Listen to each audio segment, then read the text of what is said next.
Hello everyone and welcome back to another episode of In the Studio. Today it's episode 98. Okay, so I've been working on this project here for the last few days and I thought that I would share with you a simple and effective way for adding excitement and interest and contrast to your bass lines using this track here as an example. So let's get right to it. What I'm going to do is I'm going to play for you just the bass line during the breakdown of the track, and then I'm going to kind of deconstruct it for you. So let's get right to it. I'm going to play just the bass line, all the bass elements here. Here we go.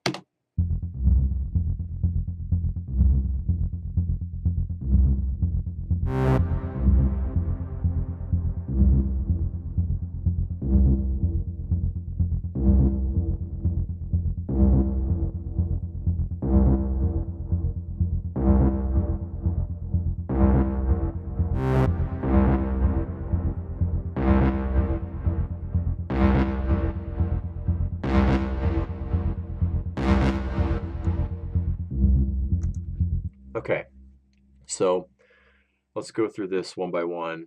I'll talk about each element here.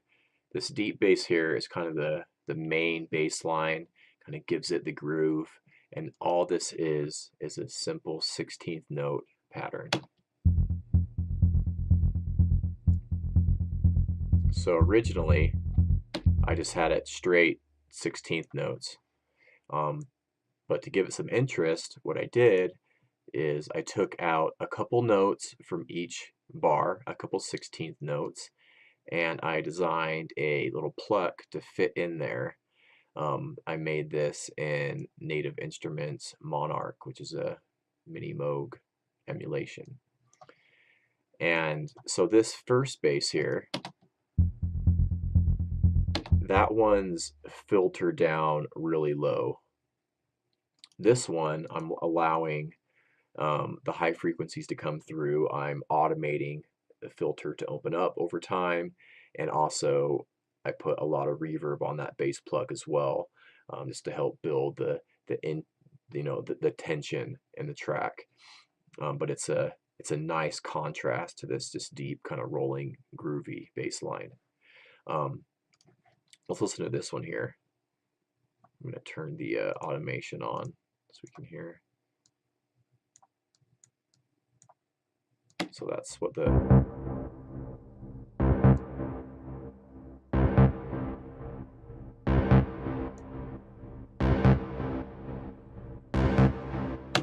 could hear, yeah, the filter opening up and then the reverb opening up as well. I thought that because that bass pluck there is kind of like the main kind of theme of the track, I think it gives it the most energy during the breakdown. I really wanted it to shine through, and I thought that it wasn't quite poking through the mix the way I wanted it to, so I added a layer here. Let's listen to just the layer.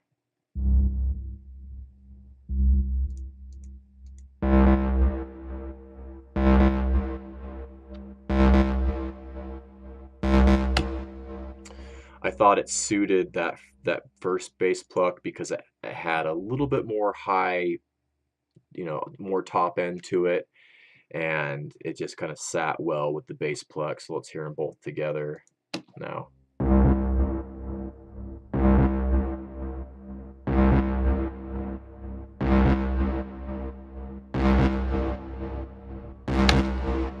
Yeah, I think they work well together, and that was just simply a bass one shot that I found in one of my sample packs that I tweaked with an envelope, a filter envelope, and then tuned it to fit with the first bass pluck.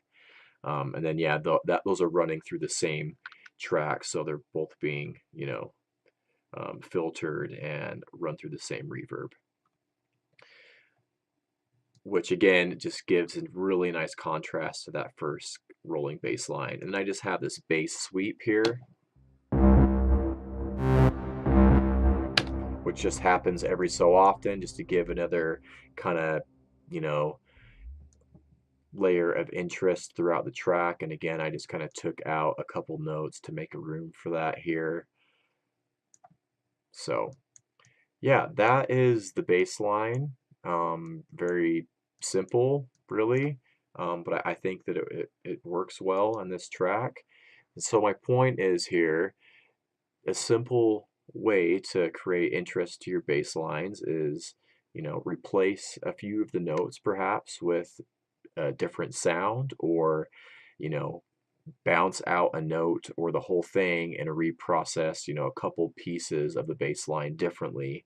Maybe pitch them up, maybe add a different distortion, maybe on certain notes of the bass line add reverb and keep the other parts dry.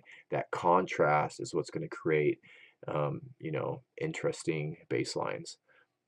So I thought that I would share this with you. Hopefully you found it useful. And yeah, of course, leave me comments, leave me a question. I'll see you very soon, and I'll leave you with a little preview here. However, keep in mind the ARPs and all these synths and melodies are muted, but here we go. Catch you later.